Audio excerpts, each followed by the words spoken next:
I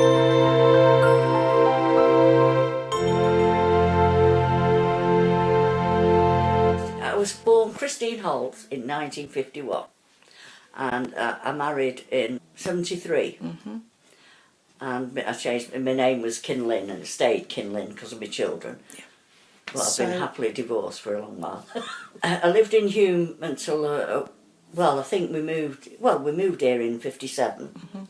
And then I've been here all my life and never moved anywhere else. I moved from Outward Road up to here, so up to Brown Lane. And tell me about your dad's shop in Hume. Oh, it's my mum's shop. Was it your mum's shop? Yeah. Well, it sold everything. I actually don't properly know because I was only little, but yeah, they sold everything until she was taken poorly, and then they closed it down, and then they moved here. Oh, the Queen's coronation. We was the only house on the road with electricity, and my mum and dad took the television outside so they could all watch it. I can't remember as I was only very little. But there was a photograph in the Manchester Evening News of us sat at a table. Mum had it and none of the lads can find it. My uncle, Whimsical, was the man in the golden suit at Billy Smart's circus. And his wife was a trapeze artist. I hate clowns, and I'm sure it's him what scared me, but I never associated him being a clown, because when I met him he had nothing, you know, he was just in ordinary clothes. But when I did go to the circus, and I was terrified, and they could never take me again. I did go years later when I was older, but I still didn't like it. No. So how did you end up coming to Hill Green? Oh, we came out for a day out, a run in the country, and we was in the beer garden at the Hill Green, and they loved it here, so they decided to move, and well, we've been here ever since. And actually, my brother was here only till about he lived on Outer Drive, and he moved about 6 or 7 years ago to Cheadle. But they all live, well, no, our Terry lived in Hamforth. He's moved to Wales. And our Mark lives in Bramhall, but none of us have really moved away. No. I think it's an area where you like. My dad drove an articulated lorry for years, but he did work on Jackson's Brickyard, which was behind the airport, when it was only a little ringway. But it mainly he's always drove Arctics. And my mum was worked for the GPO, and but also she was an accountant, and they always worked. They never known them not to work. The bungalow at the Beech Tree, it was a little girl, I can't remember her name, but a little girl lived there. She was similar age to us, and we all used to play with her. And she had this Wendy house in the back garden, which was absolutely fantastic. We used to go in it. And then one day we were waiting for the bus to go to Cheadle Lecturals, and we all decided to go and sit in it until our parents found us, and we all got told off for not going to school. Beech Tree was built, and then we all played in the cellar. The cellar's still there from the house, because it was built on top of the cellar, which was now the beer cellar in the Beech Tree. So do you remember Wilton Avenue before it was built? Yeah, that was where all the caravans were. All the gypsy caravans, proper wooden ones.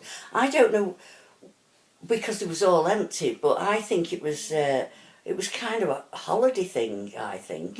I don't think actually gypsies actually lived in it. I think it was one of them because usually proper gypsies, Romany gypsies, when they die, the caravans burnt with them in it. So I think this was just like a holiday place, go in the country, but I don't know, because it was like, Outward Road was just a dirt track and that, and there was all these, you know, farms and everything. So, you know, it would be like in the countryside. The pond where the shops are on Outward Road was like a swamp. And my dad used to say, if we go near it and fall in it, we'll sink. So we was all scared of going near it. But all round, you know, like Wilton Avenue, it was like a little lane because there was the caravans on the other side, and it was just dirt track, and there was a couple of, you know, the two houses what there. Well, the RAF camp was like, you know where the hut is at the bottom, which is now whatever, is it? It's TKS nursery. Yeah, it's been everything. Yeah. It was a scout hut when we was kids. But next to it, where the flats are, that's where the main gates were to go onto the RAF camp. But on the other side, on Avon Road, that was where Hancock's farm was, all his farm. But you could go through the back, like when his house was being knocked down. You know them flats? That's where George Cart's house we was talking about. House was. It was the Hancock's farm, but when he died, he left it to them. So they lived there for years, and then they sold it and made some money. But you went skating there, didn't you? Oh God, it was 1963 when it was freezing, and I'd got these plastic slippers somebody bought me, and they was absolutely brilliant. It was better than skates. It was really good, but it was so dangerous really, because when they did drain it all the parts of planes and stuff was thrown in there. And you remember Outward Road having a stream down it? Yeah, it used to have a stream all the way down it. Well, to a certain part. And my dad's friend he'd just gone into it, and my dad lifted his car out of it. Especially on Nixon's farm, we'd eaten sprouts, blooming all sorts. Whatever he grew, we'd eat. But it was always pinching apples and pears and stuff like that, and plums especially. Well, the gooseberries was at, what's its farm? At the bottom. Outward House. Outward House, yeah. It was the big house, and it was their garden, and they had loads of gooseberries in, and we used to go in and collect them. And I made this pie one day for all the kids, which was only about 8 anyway, and it was awful, but they all ate it really. They'd eat anything, so. But you'd have to be on the lookout for the policeman. Oh, and Garth caught us one day pinching loads of plums. As soon as we saw him, we threw the plums on the floor, and it was a right telling off. And one particular time we was pinching apples, and he caught us all and gave us all a slap and said if he caught us again he'd tell our dad, so we didn't, you know. Well, we always had a lookout then. And near the cottage cafe we used to play the air raid shelters, and it was pretty dangerous round there, but and my friend fell in a manhole and cut his leg really badly, and we had to get him home and that. But one time on there was gypsies, proper gypsies camped out there, and they was really good, you know, because we used to play with them and that, and they used to wash up with rice. I never realised you could clean things with rice, but you can. They had a very strange life, really. It was awful, really, in a way, because, I mean, can you imagine living in a caravan in the winter, you know, travelling round? And I mean, them caravans, them days, it was like just tin cans, weren't they, you know? And I was playing where Outward Road School is, on the farm and stuff, and I fell out of a tree and cut my leg, and I had to have my leg up for 3 weeks or so with just... There was some kind of poison, I had to make sure it stayed up, which was awful. But there again, it taught me. I didn't climb trees. Oh no, I did climb a tree once before the beech tree was built, and I climbed up the tree there. And I was so scared they had to go and get my dad to get me down. One night we actually run out, me and our Michael decided, because we got this tent. 2 o'clock in the morning, we thought we'd go camping. We went over the beech tree on the field at the back, and we put the tent up and we were sleeping in it. The next thing, there's people shouting and everything. My parents must have got everybody out to look for us. And we was there, we got told off again.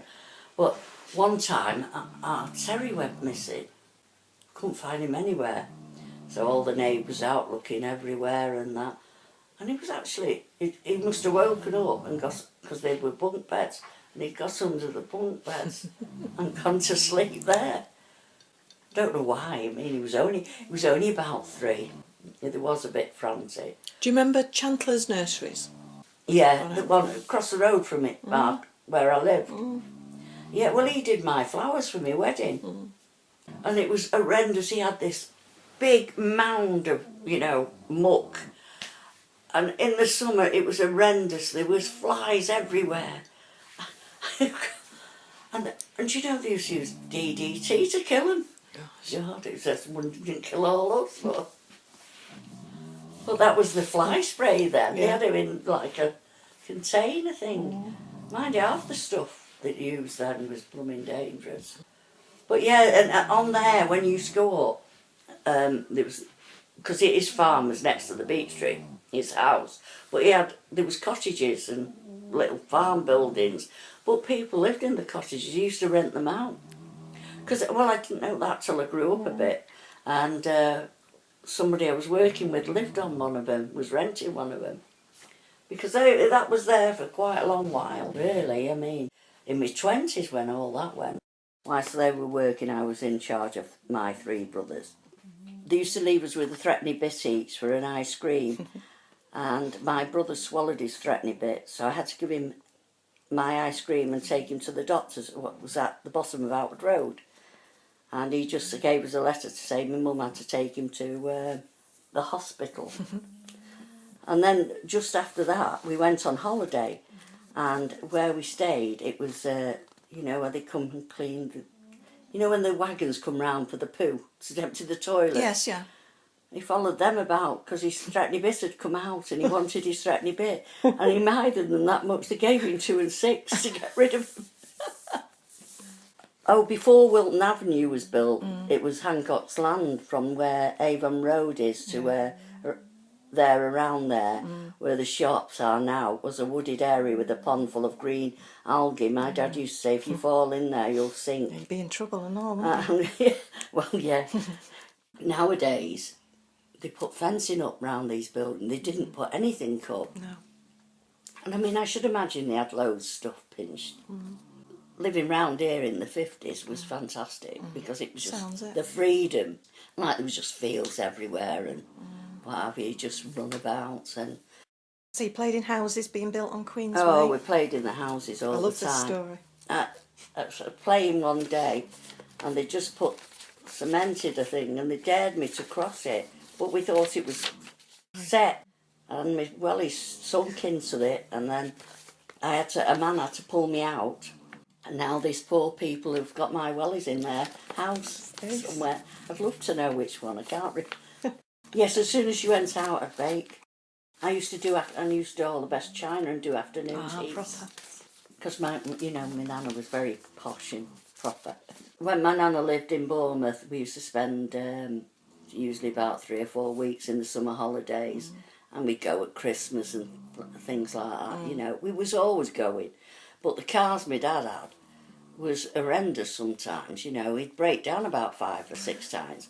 And one time we was going and the windscreen wiper wouldn't work and she had to keep turning it all the way. And like you had to put your hand out the window to turn and, you know. Fantastic cars though. I was going down the road one day and one of his doors fell off. But he had a Daimler and he used to put a single mattress between the back seat and the front seat, and we'd sleep on that and he'd take us all over the place. Because if you get them days, even if you was only going to Wales, you'd take a good few hours because there was no motorways and nothing. It's like going to West Wales, there's no motorways. It's all lovely and beautiful. And style walk, oh God, my dad used to get in the car and get us all in. And then friends would get in with us. There must have been about 5 or 6 or 7 kids, more or less. You know, it depended who was about. And he'd run us all over style. He was great for that. And like sometimes they'd start singing on a Sunday morning. The son has got his hat on. And they'd shout, come on, we're all going to Blackpool or Southport, somewhere like that. But my dad really loved going to Blackpool with us because he used to get us all in the fun house. And we'd spend all day in there. He'd have us throwing us about and everything. Yeah, it was quite nice, really. And then there was the Castle Mills and going there, walking there. All the way there. Yeah. Well, that was in the summer holidays. But if we went on a Sunday or a Saturday, Dad would drive us there and that. But then there would be quite a lot of people coming anyway. You know, but mostly in my dad's car. But you would walk there as well? Yeah, we used to walk there regular. Mum used to get us out there at 8 o'clock in the morning and walk there so that we could spend a whole day and then walk back. And you'd be absolutely worn out because you've been in the pool all the time. And we'd all be crinkly, you know. But it was just brilliant, really. But I only ever went down the slide once because they dared me. I never went down it again. Oh God, it was awful because it was like that, and it went right under, and there was no bodyguards or anything or anything. Lifeguards, I mean. Yeah. There wasn't any. There was nothing. Nobody. I can remember being. We was on in Llandullas in Wales, and they had a swimming pool. It was a posh camp in them days. I was about 11. I won my first competition at doing the twist. And our Mark had jumped in and it was drowning. It was just some people saw him and grabbed him.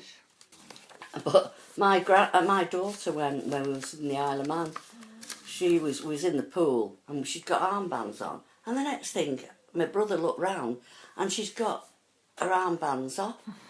And he swum over to her and she was like doggy paddling and she says I'm women.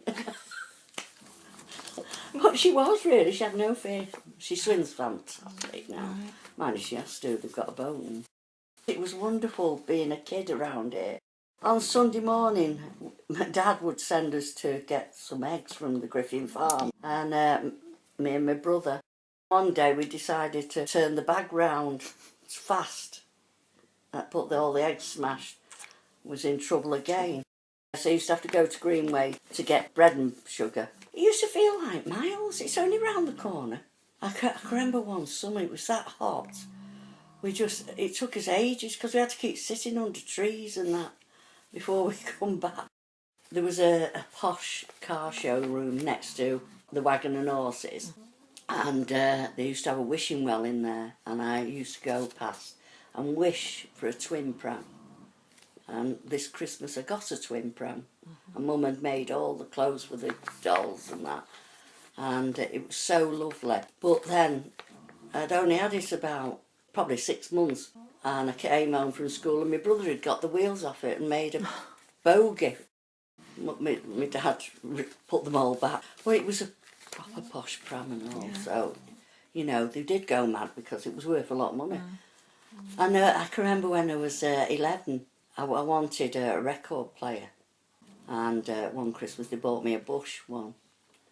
And my dad used to say, I can't take any more of this, because I'd put the arm back and the record would go on constantly. I'm sure it was an excuse to go to the pub, but, you know. But he'd go, I can't say. But he says, I'm driving along the road and I'm singing that record all the way. Well, we always joined anything, you know, because when you're kids you do. I mean, I must admit I joined the Brownies, but I didn't stay long. And then I joined the older ones. Girl Guides. Girl Guides. But we only joined because we were having a party. And we only went a couple of times. But we used to go and walk in the Rose Queen and stuff like that, because it was brilliant. In fact, my granddaughter did it from Brown Lane, you know, but they didn't. In them days, they had the wagons you'd go on and everything like that. But there was no health and safety. Chloe had to walk behind the wagon at this one. But they had the stall where they had a bucket where they had 2 and 6 in the bottom. And nobody could even get it. And then I had a penny left. And we thought, we'll just have a go. And I did it, and it actually landed on it. Oh, we had some fun with that. I mean, 12.5p, which is 2 and 6. It was awesome, wasn't it? God. I mean, the things they had, it was all usually a penny. I mean, it was like going when Dad took us to Blackpool and stuff like that. The fair, it was like a shilling or 6pence to go on these rides. which what is nothing. What's it now? It's a fortune. They didn't earn that much, but there again, my parents was quite, because she was originally she was an accountant, so, and my dad always earned a lot of money, so we was always pretty wealthy. Some friends of ours, they used to get one toy each. They'd be put in the lounge and they'd come down, and it was the one up first got the best present. I mean, one of the lads, he laughs about it now, but he ended up with a Barbie doll because his sister wanted the car. So we can't grumble because we used to get a big toy and always a sack of toys. And then did you always get an orange? I always used to get an orange. Oh, there was always orange in the bottom of the bag. I was laughing and I was going up the stairs and saying to him, I've got, because they always let their orange, the big orange first. And I said, I've got mine upstairs. And I went up to get it and fell down the stairs and knocked myself out. And they didn't even, my mum and dad was in next door and didn't even go and tell him. And when they actually come round, Michael had eaten my orange. So was it a case of get up in the morning and go out and play? We usually take a bottle of water and go off to Style Woods. And there used to be a house, you know, when you go down Clay Lane, well, it's not there really now, but Clay Lane, there used to be a house, you know where them flats are when you go down, they wasn't there, but further up there was a little cottage, and the woman was terrified because she looked like a witch, and we always used to run past it just in case she came out. And then there was just near Style, there was a couple of cottages, and the woman there always filled our bottles up to go back. And but we'd go in Style Woods and we'd be running about all day. I used to ruin clothes and think rotten, but Mum used to make a lot of them for us anyway. And then they had the swinging bridge. They used to have it right up at the top, which is the most dangerous thing I've ever known. And yet we'd all go on it. And I mean, we had a swinging bridge on here, but it was only little. But the kids wrecked it really, which I used to play with Chloe and, you know, her friends. But yeah, that one, they took it down eventually because, before people were killed. I actually think somebody must have fell off it. But we used to, we'd jump in. And then Terry Jones was the oldest. And he used to say, I brought some matches just in case we get any leeches stuck on us. Because we used to be in the water. You had no fear of anything, really. But I slid right down one of them hills once. He just caught me. But yeah, there was lots of injuries constantly. My Chris, when he was young on Prospect Vale Park, I mean, they had a big globe. All them things were dangerous because the slide was really high. Well, they always used to go on them. He's shouting to them to stop, and he broke his wrist. I took him to the hospital and they operated on him. And I says, well, we're going on a cruise to Sweden. He goes, well, we'll have to put some special stuff on his thing. And they put it on, but you couldn't write on it. I was really disappointed that he couldn't write on it. But it's just in case he fell in. But he was well behaved on it, really, the cruise. Cost me a fortune. So I amazed myself how much I spent, you know. I worked so many different jobs. Because, well, I had no choice. I worked in the beech tree for years when I first got divorced. And that's, you know, you save up, take them away and stuff. And that was when Lily was owned. Lily Stockton was there then. That's when they were Gloria and Mrs. Clark. It was a beautiful atmosphere, really, and they always did a kids' party as well. They'd go on trips, the adults. And then when they were going, they'd throw a load of money out I never got much, I don't know why. I think my brothers did. I think I was pushed out of the way. We used to love it when they were going. Because it'd be either a men's trip and then there'd be a woman's trip. Yeah. We used to go to Pitmere when we was kids. Dad would take us there often. Every Sunday he took us out somewhere. Yeah, but he loved driving. It's strange, isn't it? Because my brother had a little blue car, our Terry. And he used to ride up and down our path all day long. It'd be about 2 or 3. And he used to say, I'm going to drive when I get older. And he still drives an Arctic now and he's in his 60s. It's like my granddaughter. She said from 3 years old she's going to work with animals. Now she's going to university to do it. But some kids, you don't know what you're going to do. No, you don't, do you? No. I mean, like me, when we used to watch Emergency Ward 10, I thought I wanted to be a nurse until I saw some blood and I never thought I'd... And So how old were you when you left school then? I left at 15. 15. With any qualifications with you? No, I didn't have anything. No. So then you went to... I didn't even get a leaving certificate because I basically left beforehand because I had a nervous breakdown. Right. And Dr. Chapman come, my mum and Mrs. Roscoe was there looking after me. And I'd actually, my jaw, I'd got like lockjaw. And he came and he gave me some tablets and knocked me out. And they just left me. But we didn't have a phone then, and my mum said, I'll have to go and phone. Sure, don't leave me with her. So tell me about working at that farm at the airport. Oh, I worked at the farm there for over 10 years. And I used to cycle there. And the kids in the summer holidays used to come with me. And he hated picking raspberries, Chris.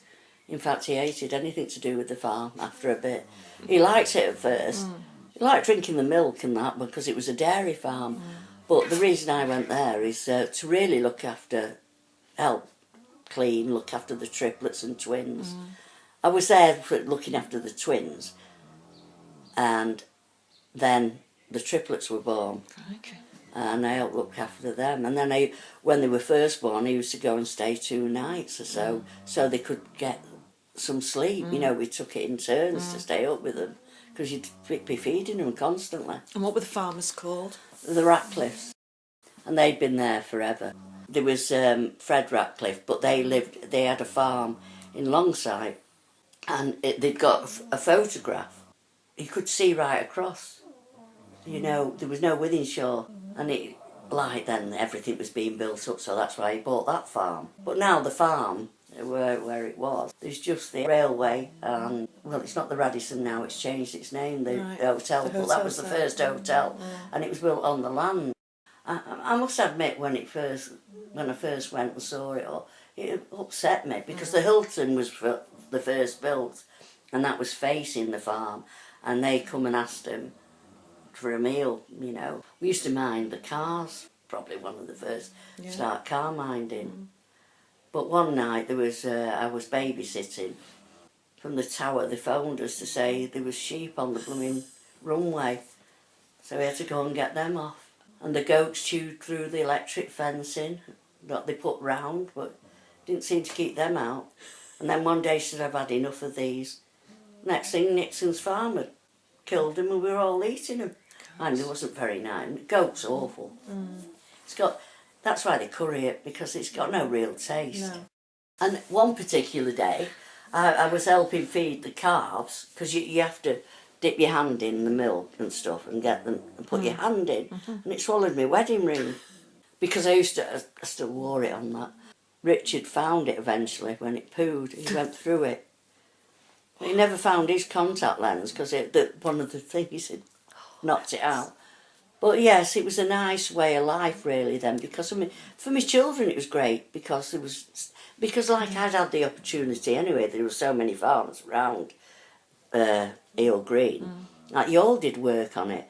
I mean, we went to pack potatoes, mind you, there was about 7 of us, and you got £1 a sack, £56 bag, and you had to pack them into £5 bags. So we was lucky to make £1 each. Which farm would that be then? That was not Nixon's, Shenton's. And like when I worked at the Belfry, I mean, before we worked at I worked at the Belfry when we was kids. We used to play all over there. Do you know, now you'd be worried to death if your child went missing all day. But then we'd go all day. And it used to be a gentleman's club, the Belfry. We found a bottle of beer, and one of them got it open and we all drank it. But it was really posh. And when I worked at the Belfry, it was really posh. I mean, it's not now, it's horrible. It's shut now, isn't it? As it should. The beaches would be devastated at what's happened to it, because it was a silver service and everything like that. When Georgie Best went in one night, he was having caviar. Never tried caviar, never tried it, and it's horrible. It's like oysters, they're horrible. But I got to try lots of different things there. And you worked at Heald's? Yeah, well, At the cleaning, dairies, yeah. like Well, on my the brother early worked shift. on the milk as well. He did it. Works. In fact, nearly all Eel Green works on the milk. Sometime or other, driving a milk float, which I went and drove a milk float, but I backed it into some garden, which he says he'd never take me again. Of course, everybody had a milkman then, didn't they, as Yeah. well? We used to have the bread man come to the house. Yeah, we had a breadman. And, well, when we first moved into Heel Green, then, there was hardly any shops, so there used to be the breadman, the milkman, and there'd be a veg van had come round, and then we'd go to Minsterley Parade for the shopping on the Saturday. And then Mum would go, she used to take us to Manchester. Lewis's. She used to buy a wool from there at first, and then the wool women who had a van at the bottom of Out the Road, and they used to come round with it. But she used to take us there. And she'd take us on the bus upstairs. And no wonder I hate smoking or anything like that. It was dreadful, because she smoked. We'd get there, and she'd go, and he'd say, "You're not going to go in Lewis's, are you?" And she'd say, "No." But we'd go, and he'd throw himself on the floor, regular. And she'd do it. But she only took us really to carry her bags and stuff. So your children were born in Heel Green. Yeah. So you got Chris, 1972. Yeah. And Anita in 1973. Yeah. And now you've got your grandchildren. Yes, I've got Chloe, who's, she's fourth generation born in Eel Green. And she'll be 20 on the 18th of June. And then my grandson lives in West Wales, which I miss them. So, anything with the airport? Well, one day I was sat here and I thought bomb had hit my house. I run out in the garden and it's taken like 40 slates off my house. And I run round the front, and my neighbour's house had got loads off theirs. And they run in and phone the airport. And so they know which airline had caused it, because they charge him for it. And then we all had to have new roofs and lock on roofs. But in the early days when the Concorde used to come over, we've actually run, because it used to shake the house, you'd run outside. One particular time, when they first, the pilot used to come through your radio. Oh, that was quite funny. You'd know what they were doing and everything. Anyway, they had to change the frequency or something. But the blooming telly used to go off as soon as they come over. Well, I mean, it's so different now. Mind, especially now, there's no planes, but you don't even notice them. I think it'll be hard when they do come back. Yeah, because over COVID you've not had a lot, have you? Because they're every few minutes. They come in at one at a time. I mean, like I worked on the planes, I know well. And you know at the farm, now the farm's next to the airport. Now, the noise from the airport, you didn't hear it. And yet here, it was so low. The vortex, though, when you're on the fields, I mean, it's just, you'll just see one tree, like, kind of lit. And it's really strange. When people who've not lived here or anything, they come and see it, they think it's really weird. But when, before we had the roofs put on, I couldn't sit in the garden because there was slates embedded in the ground. Okay. One next door, one came off my roof and hit their car and put a right dint in it. So it got really bad, that's why they had to do all. But they just, at the first, the airport only put the odd roof on. What was happening, it bounced off their roofs and it damaged other roofs, so... Did you get any soundproofing grants or anything like that from the airport? Double glazing, triple glazing? Oh God, they put the blooming double glazing in, you know, the two lots. Oh, that was awful. Because not only that, to clean them, you had to lift them out. But it was great at first, but it didn't really help. I mean, these windows are a lot better. But, like, I think it's a comfort. I really do. Because when I go to my daughter's in the middle of nowhere, I can't sleep. I mean, I need the aircraft. But it's like living next to a motorway, I suppose. Yes. Or, you know, any road. It becomes a comfort to you. That's about it, I think. Yeah, I think it is. I think we've done well there. So, thank you very much indeed. Oh, you're welcome.